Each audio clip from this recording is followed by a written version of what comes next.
What's going on, guys? It's John DeYong here, and today I want to make sure that the property you're looking at is right for you, what the costs are from buying and selling a property, and how to do your due diligence before making the biggest financial commitment of your life. Misleading news headlines, barbecue conversations, and unrealistic social media posts usually play with our emotions, and they give us a fear of missing out when all our friends and family are talking about buying property. In combination, all of these things cause this sense of urgency to go out and irrationally buy a property. Otherwise, the market's going to boom back up and we're never going to be able to get in. The first property you buy is by far the most important financial decision you'll make in your life. And if you do it well, you're going to generate equity over the years and it's going to have a massive compounding impact. If you don't do well, you could set yourself back financially for the rest of your life. Not all property is the same, and the Australian property market as a whole doesn't exist. It's actually broken up into hundreds of sub-markets that all perform differently. The saying, "you can't lose in property," is so far from the truth. This is consistently evident in CoreLogic's Pain and Gain report, where they highlight all the properties that sell for both a profit, but most importantly, the ones that sell at a loss. In the first quarter of 2019, 12% of all properties sold at a loss. 20.5% of apartments sold for a loss, compared to only 9.5% of houses that sold for a loss. And yes, that does mean that they actually sold the property for less than they bought it for. This is what I mean when I say that not all properties are the same, when we compare the amount of apartments that sold at a loss compared to the amount of houses. On top of all this, the amount to buy and sell a property is absolutely absurd. It usually costs about 5% of the purchase price to buy a property, and roughly about 3% of the sale price of a property to sell one. In total, it costs roughly 8% of the value of the property to trade, and therefore property should never be considered for short-term investment. Buy and hold is a much better low-risk strategy, as you need that good compounding capital growth over time to mitigate the 8% trading cost. Now you might be saying, but I'm not buying an investment property, I'm buying a family home that we're going to live in. But the truth is, either way that you look at it, it still is an investment. You're leveraging your money, borrowing 10 times the amount, putting it into an asset that's either going to go up or down in value. Our fundamental need to just have shelter and a roof over our head can still be achieved through renting.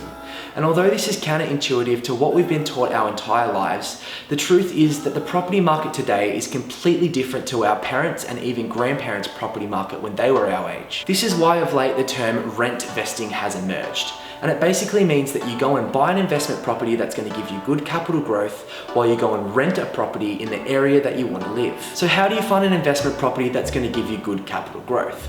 Well, once you make that little like button turn blue, we'll go over some strategies you can put into play that have worked historically on capital growth. Go on, I'm waiting. Smash that like button. Alright, awesome. Now, a little disclaimer. No one can predict the future. If you asked all the leading economists 10 years ago what the cash rate would be at today, none of them would have said below 1%. We can only analyze what has done well in history and hope that the same patterns will cause the same results. Finally, I don't know your personal situation, so I'd highly recommend going to see a buyer's agent and financial advisor. Like any market, the main driver of price is supply and demand. In both scenarios of low supply, low demand, and high supply, high demand, the market is relatively flat. What we have to watch out for is markets where there's high supply and low demand.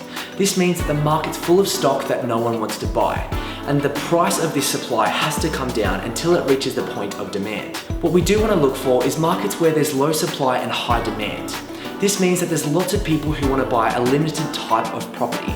And this is going to increase the value of the property until the demand decreases, because not everyone is going to want to buy that higher price for the property. To identify a shrinking supply in an area, we can look for a decrease in stock compared to the last 3, 12, and even 36 months. Depending on the type of dwelling, we can do a comparison between houses versus units, how many in total there are in the area, and compare that to how many are currently on the market. To identify an increase in demand, we can watch the population growth of a specific area. We can also look at time on market, which is just how quickly a property sells once it's been listed. And we can also look for a decrease in vendor discounting, which is just how much a vendor is willing to discount their property by. From here, the following due diligences also impact on supply and demand, and they should be considered when analysing a potential investment property. Areas where higher income earners want to live have historically done well and had good continual capital growth. Specifically, I would focus on younger families that have double high incomes. These families look after their properties, keep their lawns mowed, and generally give a good neighbourhood feel, and this increases the demand for those areas. Going for a cheaper dwelling is an easy trap to get caught in. A good example of this is apartments, because they're usually built in large numbers and within close proximity. This creates a huge oversupply of apartments, hence why they're cheaper, because they have to reduce the price to increase the amount of demand for that specific type of property. Zoning is another huge indicator. If an area has just been rezoned, there'll be a whole bunch of new buildings being established, which will most likely continue to be approved by council, significantly increasing the supply of that specific type of dwelling on the market and in the area. Furthering the conversation on brand new buildings, I would avoid these altogether, as they generally include the developer's margin in the price of the property, and you're going to be paying for it. Remember that materials depreciate in value. And although having sparkling new tapware and home features might be nice now, these are the things that decrease in value the most and are going to be outdated within 5 years. Travelling and commuting is just getting worse in our major cities. A majority of people would prefer to be within walking distance of public transport, local schools, and about 12 to 10 kilometres away from the city. This cuts our commute time and allows us more time to spend with our families, and it increases the demand for areas that offer this. Additionally, also being close to amenities such as parks and riding tracks, being within walking distance from cafes, restaurants and shops, all increase the livability of an area and in turn are going to increase the demand. Ultimately, owner-occupiers are the ones who drive demand. Investors are just looking for the best returns that they can possibly get and want to spend the least amount they can on repairs and maintenance. I would buy in areas that have a much higher ratio of owner-occupiers compared to investors. You can do this by looking at the census data or by just looking at how many properties are rented out in the area. More rentals means that more investors have bought those properties and have now released them out. If you buy in areas that are swamped by investors and something was to happen to the market that forced you to sell your property, well, those same forces will be impacting the other investors too.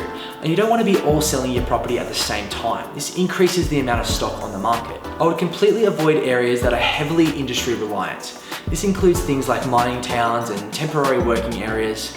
Although the price of these properties might drastically go up, you actually have to time the market perfectly to make your money. I would look for areas with good government spending.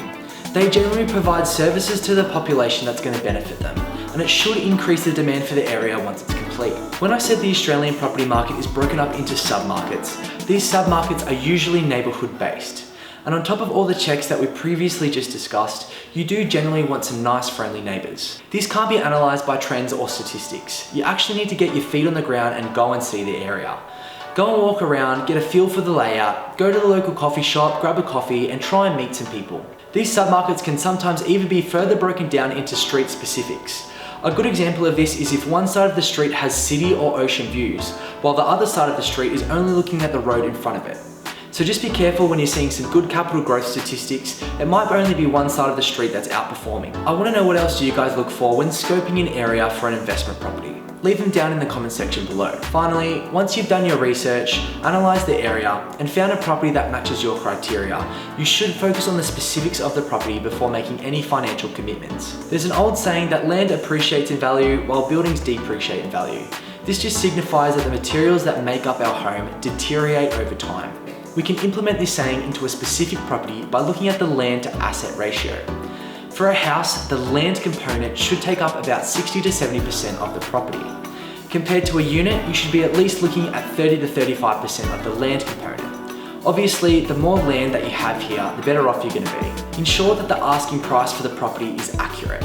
You need at least 10 good comparable sales in the area to make sure that you're not overpaying for the property. Getting a finance pre-approval is so important.